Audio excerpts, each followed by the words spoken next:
Welcome back. You're with us here on Leaders of Tomorrow. Tonight on Small Giants, we're featuring Intelligence Node.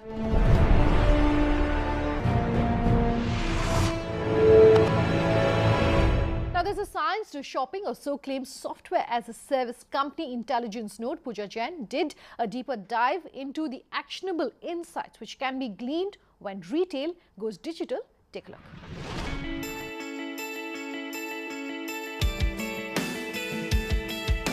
Bringing brands one step closer to customers with retail strategies rooted in rich data analytics is software as a service platform Intelligence Node. From pricing to product positioning and from merchandising to market making, the company is leveraging artificial intelligence in tackling each piece of the retail puzzle. And here's how. Online retail has really exploded in recent years, which is not to say that it's the most optimized medium. So what are some of the biggest inefficiencies plaguing that world in your point of view? I think not just online, generally if you look at retail, irrespective whether that's digital or the brick and mortar format of it, I think one of the biggest challenges is the evolved consumer itself. Everything that has been done through the evolution of retail from single channel to multi-channel and now to omni-channel was set up for the old age consumer. But with the emergence of the millennial consumers and the younger ones, it's just thrown off the balance completely.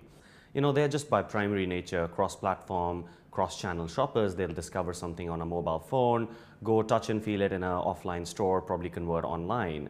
So in this whole dynamic multi-platform environment, retailers have to go and now figure out not just a single view of the customer, but much more importantly, a single view of inventory, where you're trying to make sure it's the same product being made available to that same shopper in the right sizing variant at the exact same price across channels. So that's one big inefficiency that they have to tackle now. If I move the conversation more towards what's happening in the online e-commerce environment in India, I think there's been a lot of hype around, you know, what's the opportunity here. People have been really bullish on it, and then the industry gets a bit tightened, and then everyone gets a little more skeptical. I think the opportunity still is very large. 1.2 billion consumers with a fairly large appetite across categories. So the opportunity is massive, and India's, you know, been known to skip technology generations. So organized retail never really took off, but you know, there are all hopes that digital commerce, not just web commerce, mobile commerce, will take off. I think the reason why the growth was anticipated to be a lot quicker than it has been the internet and smartphone penetration. I don't think they're necessarily, in a country like India, a direct indicator of that. If the smartphone penetration is a certain percentage, e-commerce could do the same as well. It's very easy with the current middle class purchasing powers to buy a Android phone or a smartphone for 8,000 rupees. But would somebody be then going and buying a jacket at full price for the same price?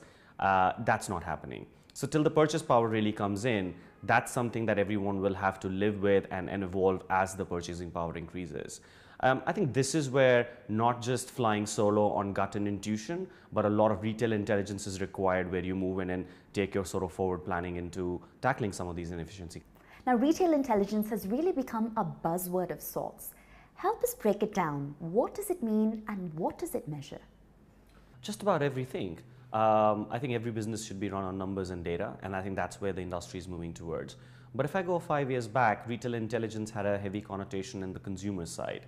That's when the sort of the buzz in change buying patterns was coming along. So everyone was focusing more on better marketing techniques, identifying the consumers, more personalization shopping coming in.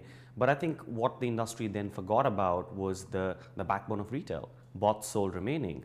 Where is the inventory? Where does it sit? What kind of inventory is it? And what price point would you ultimately sell at to drive sell-throughs? I think that's where Intelligence Node is doing some of the works.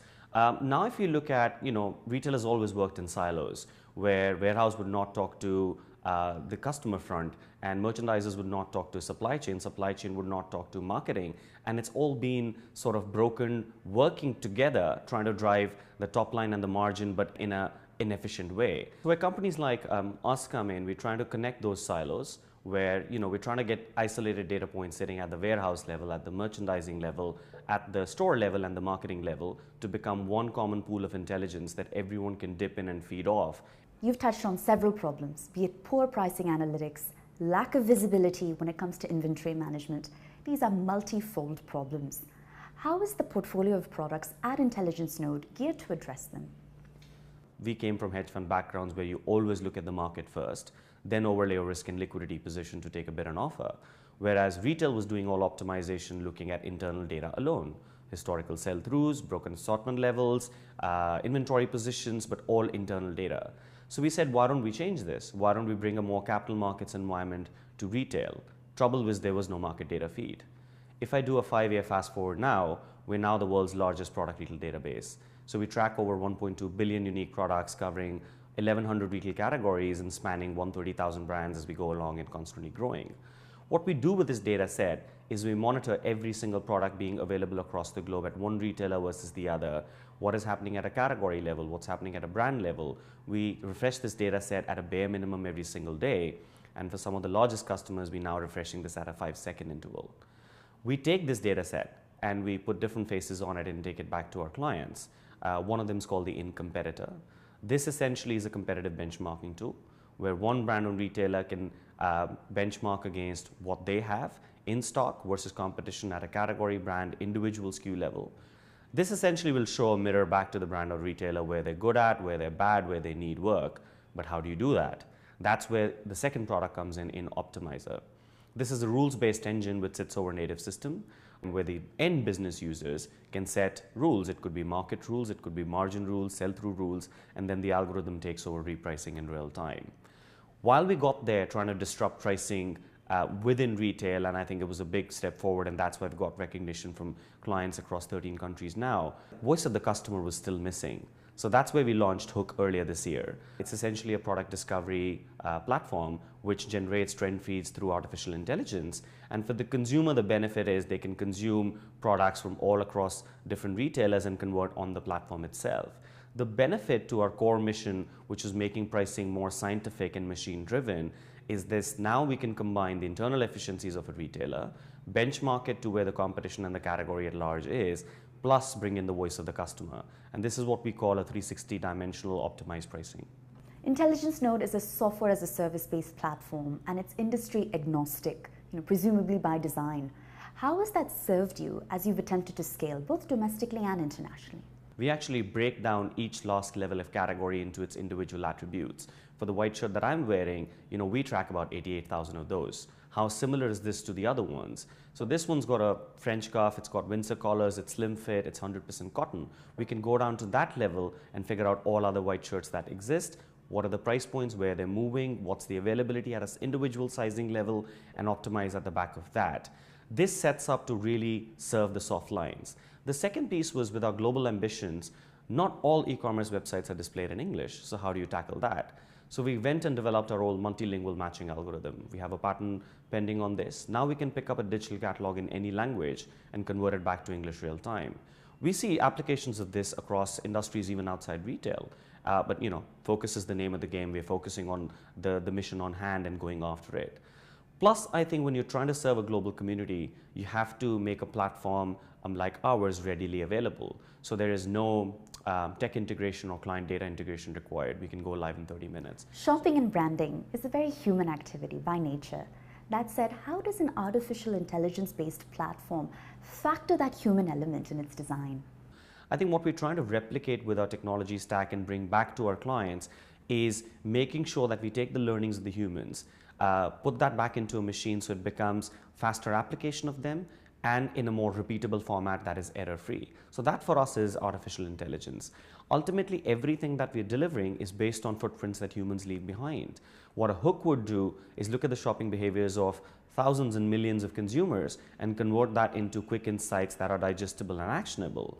What Intelligence Node's other price optimization platforms like In-Competitor and Optimizer would do, it will look at what's happening across the world at a category level, synthesize that to a single product's price points, and make it sort of machine driven. I think one of the biggest pieces that we wanted to take away from retail is that one thing that keeps every merchandiser marketer awake at night.